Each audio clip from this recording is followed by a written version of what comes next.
రాసుకుంటున్నారు, ఏ form నింపుతున్నారో, మనం ఏం చేయాలి, మనం ఏ రకంగా జాగ్రత్త పడాలనే బాధ్యత PLA 2 పైన ఉన్నది. ఇక్కడ చాలా మట్టుకు మనం నష్టపోయే అవకాశం ఎక్కడుంది అంటే, ఎక్కడైతే వికలాంగులే కానీ, వృద్ధులే కానీ, వయోవృద్ధులే కానీ, బయట చదువుతున్న పిల్లలే కానీ, మహిళావంతులే కానీ సరిగ్గా ఫామ్ నింపకపోతే కష్టమవుతుంది. అలాగే BLA 2 బాధ్యత ఏంటంటే, రాజకీయ పార్టీగా కాంగ్రెస్ పార్టీ BLA 2 ఏం చేయాలంటే, ప్రతి ఒక్కరు కూడా ఫాము రోజుకు 50 ఫామ్స్ 50 దరఖాస్తులు మనం BLAకి ఇవ్వచ్చు. 1200 ఓట్లు ఉంటే 1200 ఓట్లలో ఖచ్చితంగా కాంగ్రెస్ ఓటు బ్యాంక్ అనుకుందాం 700 ఓట్లు ఉన్నాయి. ఆ 700 ఓట్లలో ఇలాంటి ఓట్లు ఉన్నాయి. వృద్ధులు ఉన్నారు, వయోవృద్ధులు ఉన్నారు, మహిళలు ఉన్నారు, యువకులు ఉన్నారు, వలస పోయిన ఓటర్లు కూడా ఉన్నారు, చనిపోయిన వారు, డూప్లికేట్.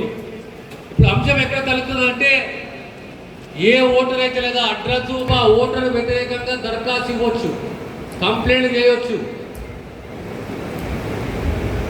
ఫామ్ ఏం చేయమంటుంది అంటే, ఇక్కడ తప్పుదాలు ఉన్నాయో దాన్ని సవరణ చేసుకోవచ్చు.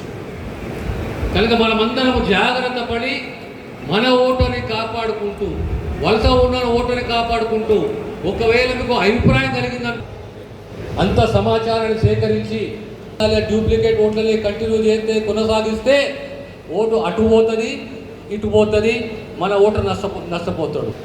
మనం జాగ్రత్తగా మన ఓటర్లను కాపాడుకోవాలి, మన వారిని సంజాయించుకోవాలి. అయ్యా మాఫ్ చేసుకొని చెప్పి మనం రిక్వెస్ట్ చేసుకోవాలి, ప్రార్థయపడాలి. అదే రకంగా సోషల్ మీడియాలో మన కార్యకర్తలు యాక్టివ్ ఉంటారు. 1000 మంది సోషల్ మీడియా సోల్జర్స్ ఉన్నారు, సైనికులు ఉన్నారు. వీళ్ళ ఓట్లు మనము కొట్టేసే విధంగా ప్రయత్నం చేయాలని ఒక ప్రయత్నం ఉంటుంది. దాన్ని మనం జాగ్రత్త పడాలి. మనము మన కుటుంబము ఒక 1000 మంది సోషల్ మీడియా యాక్టివిస్ట్ ఉంటే ఆ కుటుంబం 4 అంటే